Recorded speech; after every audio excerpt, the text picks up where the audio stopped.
Bismillahirrahmanirrahim. In this video, we'll discuss the boy with the next 50 MCQs. The boy with a sudden increase in the height, secondary sexual characteristics in large penis या gonadotrophy normal किसका लेन होगा leading cell का. Most potent anabolic hormone जो होता है वो testosterone होता है. कौन सा है सबसे पहले इसमें पोटेंट एस्ट्रोजन बताएंगे तो आपने याद रखना इसमें सबसे पहले डायोल होता है, फिर ट्रोन है, फिर ट्रायोल है. तो इसमें सबसे ज़्यादा पोटेंट कौन सा होगा? एस्ट्राडायोल होगा. ओके, सो लेटरल हाइपोथैलेमस की इंजरी से क्या होगा? इन फीडिंग जो है वो इनहिबिशन हो जाती है. विच one of the decreases the secretion of the growth hormone from the anterior pituitary. Anterior pituitary से किसकी सेक्रेशन जो है ग्रोथ हार्मोन को इनहिबिट करेगी? सोमेटोस्टेटिन. और patient with the chronic renal failure having the low calcium and the high phosphate explain the biochemical change. इसमें क्या होगा? रीनल फेलियर है, उसके अंदर कैल्शियम भी लो है, तो क्या होगा कि वो जो डाईहाइड्रो कैल्सिफेरॉल होता है ना वो कम हो जाएगा. बायोअवेलेबिलिटी की मैक्सिमम बायोअवेलेबिलिटी किसके थ्रू होती है? अब आईवी की होती है. Tumour marker of the medullary carcinoma जो है वो कैल्सिटोनिन होता है. ठीक है, इसके बाद विच of the following drug causes a tachycardia at the normal dose पे भी जो टैकीकार्डिया करते हैं ना वो पैथिडीन होता है. ठीक है, boy saw line in the jungle he goat the goosebump. What is the mechanism? So constriction of the जो इरेक्टर पेलाय मसल्स होते हैं ना उसकी कंस्ट्रिक्शन हो जाती है, जिसकी वजह से आपके हेयर जो है वो भी ऊपर की तरफ हो जाते हैं ना. उसके बाद है early diagnosis of the pre eclampsia. को अर्ली डायग्नोसिस में कैसे करते हैं? By the early BP monitoring. Neuromuscular blocker with the maximum histamine release. अब जो न्यूरोमस्कुलर ब्लॉक किया है विद द और मैक्सिमम हिस्टामिन जो है वो रिलीज़ होगा, तो इसमें ब्लॉकर कौन सा देते हैं? ट्यूबोकेराइन. ठीक है, क्यूरेरिन.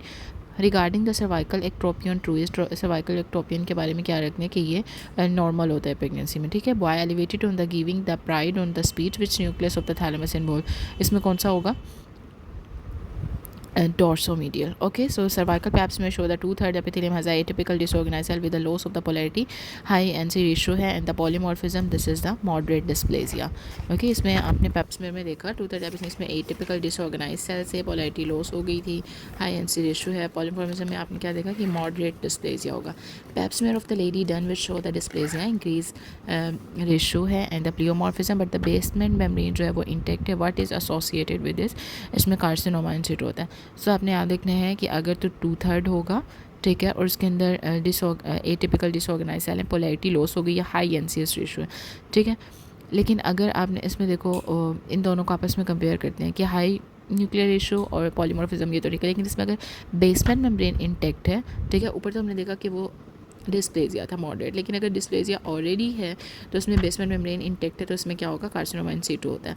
कॉर्नियल एपिथेलियम की जो टाइप होती है वो होती है स्ट्रेटिफाइड स्क्वेमस नॉन कैरेटिनाइज.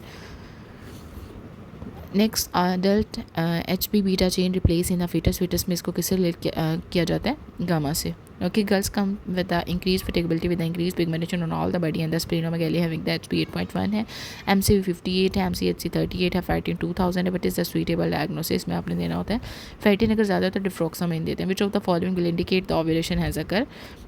इसमें फन टेस्ट जो है वो नेगेटिव आता है. ओव्यूलेशन आपको कैसे पता चलेगी? उसमें फन टेस्ट जो है वो नेगेटिव आएगा. Histopathology of the malignancy show which of the following. Malignancy जो है हिस्टोपैथोलॉजी पे आपने मेलिग्नेंसी देखा, उसमें क्या पता चलेगा? Invasion to the basement membrane होगी. Which of the following necrosis अगर in the heart in the myocardial infarction. Myocardial infarction के अंदर आपको पता होना चाहिए कोएगुलेटिव नेक्रोसिस होती है, जो सॉलिड ऑर्गन होते हैं. Factor needed for the coenzyme A. कौन सा फैक्टर रिक्वायर होता है? Pantothenic acid. बाइट कोएंजाइम ए के लिए pantothenic acid. Okay, female breast feeds her child but would happen during the lactation.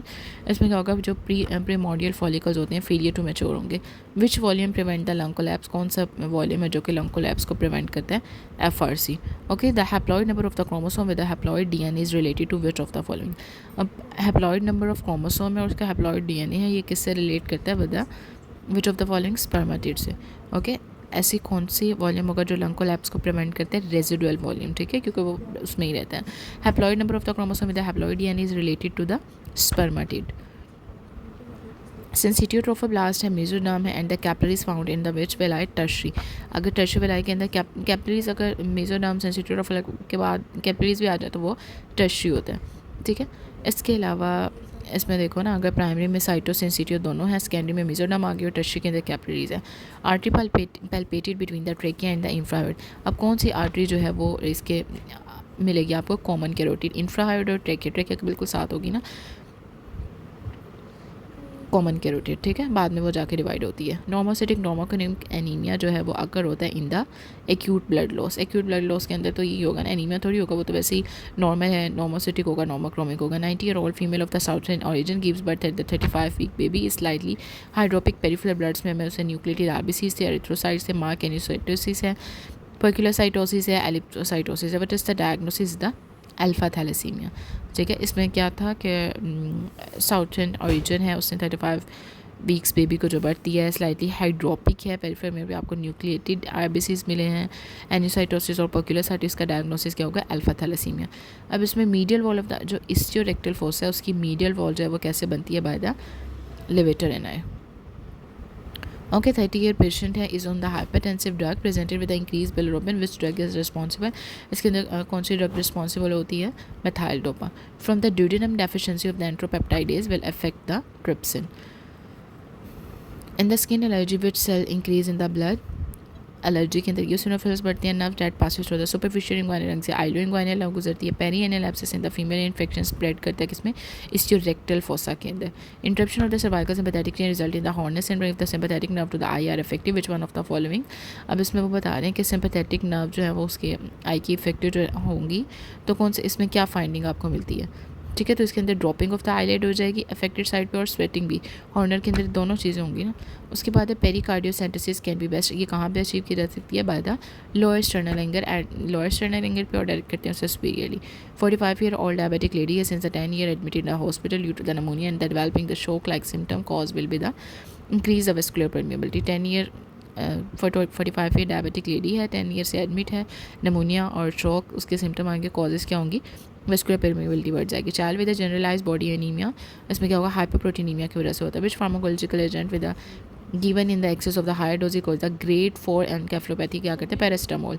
Patient with HB 4 में विद द इनडायरेक्ट जॉन्डिस है and reticulocyte 10 है, most likely having the haemolytic anaemia, ठीक है। उसमें HB कम है, indirect jaundice है, reticulocyte से, तो इसमें क्या होता है?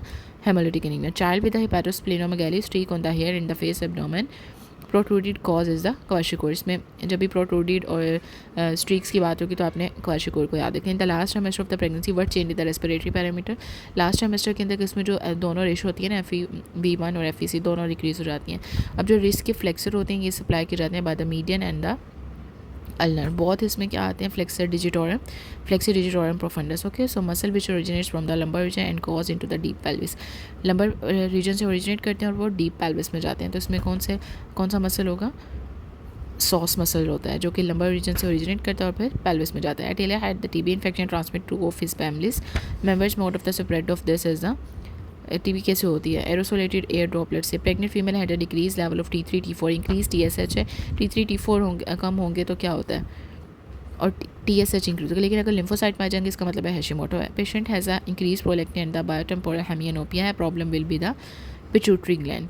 Okay, so in the jaundice clotting, jaundice के अंदर क्या होता है? क्लॉटिंग टाइम प्रोलॉन्ग हो जाता है। क्यों प्रोलॉन्ग होता है? क्योंकि उसमें लीवर डैमेज होगा ना, तो इसका मतलब है प्रोथ्रोम्बिन कम होगा।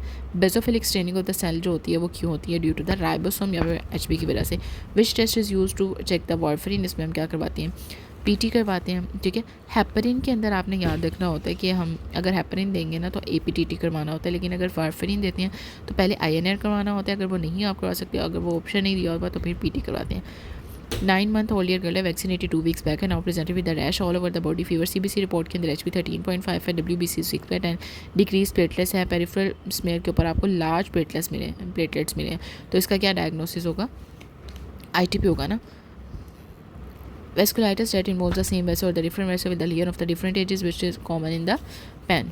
Iron store जो होता है वो किन फॉर्म में होता है? फेरेटिन फॉर्म में होता है। ट्रांसपोर्ट ट्रांसफेरिन की फॉर्म में होता है। स्टोरेज फॉर्म हेमोसिड्रिन होती है। नॉर्मल स्टोरेज फॉर्म जो है excess storage form haemosiderin and normal storage form ferritin होती है। Knife fibre place in the sodium free solution but will happen to the action potential. Action potential में कोई no action potential होगा। Inactivation gates of the sodium are close during the depolarisation gate, ठीक है। Okay, next we will continue in the next lecture.